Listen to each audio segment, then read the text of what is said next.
What's up, everyone? Welcome to a very exciting episode of Grasping Neurology, where we're going to be taking the baton from memory and learning and slowly passing it to sleep, which was selected by all of you on the Instagram before the brain power section, which will come subsequently after this.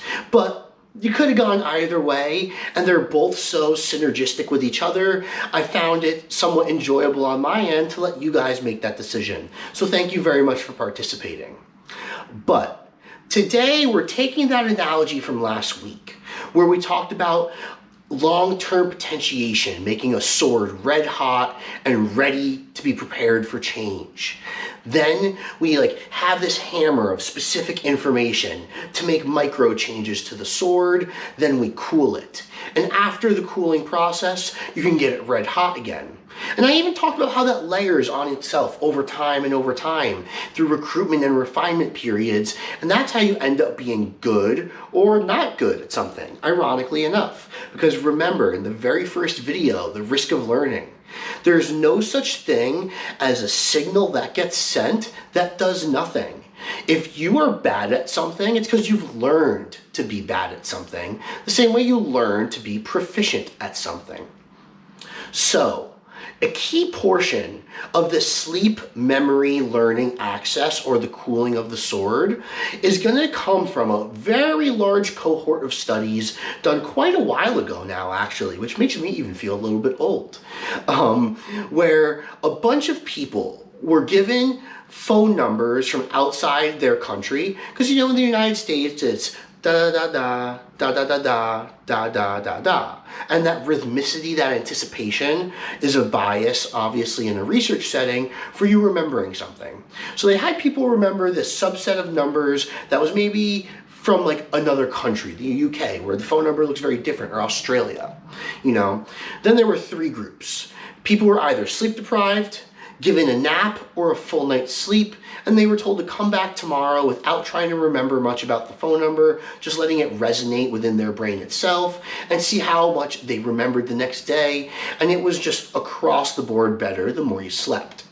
So that just gives us some insight onto the fact that the cooling portion of that analogy really does exist. So I've gotten a lot of questions in the past about, Andy, what can I take to sleep less and eat less so I can work more? And then if you reference that learning analogy of the swordsmith, without even understanding science, you realize the logic is wrong. If you get the sword too hot and make too much change at once, it becomes brittle and it may be prone to breaking. And that's because it's very costly to learn something new and to improve upon a skill. You have to realize, in the phenomenology video, you're doing something you've never done before. It's not recovering from practicing something you can already do. We're talking about making change and doing something totally new.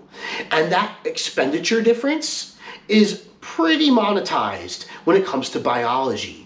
So things need to be specific and slow if you hope to get the best results over time. Now, the next episode is going to cover a lot more about sleep specifically, but this transition episode that's going to end with some really cool tips in just a second is going to talk about just the importance of sleep hygiene and how it gives you immediate results, and also how sleep is measured and what we should be looking at. Firstly, sleep is not stagnant. Our brain actually auto-regulates sleep, meaning you do not go through the same amount of REM sleep or deep sleep every night.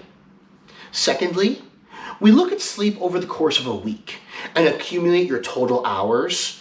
It's not so useful to maybe look at your sleep on a night-to-night basis.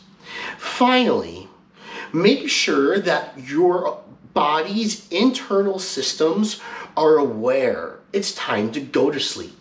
And what that means is, if you end your night on the couch or talking on the phone or doing something that's relaxing, but also at least 5% stimulatory at the same time, you need a transition period before you get into bed.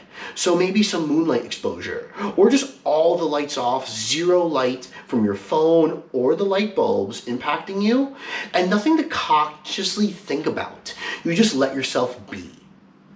So the immediate take-home tips for having sleep changes improve your memory include Before bed, meditate or do something meditative that ameliorates white noise in your head, which is a bunch of tabs open, like I've made the analogy like in the past, so that you go to sleep with all cortical areas quiet. This is going to give you an opportunity to have better restoration of these neurons and glia that we'll talk about very soon while you sleep. Next, make sure you're waking up with enough time to actually wake up. Don't wake up 30 minutes before you need to do something, and it's for no other sake than your body's anticipatory. It's going to know it's coming. It's going to pulse more hormones than normal, and that's why you wake up anxious. And it's funny because I didn't mention memory once, but I promise if you follow these things, you will see an enhanced ability to recall information when needed, and that's because of decreased inhibitions of doing so.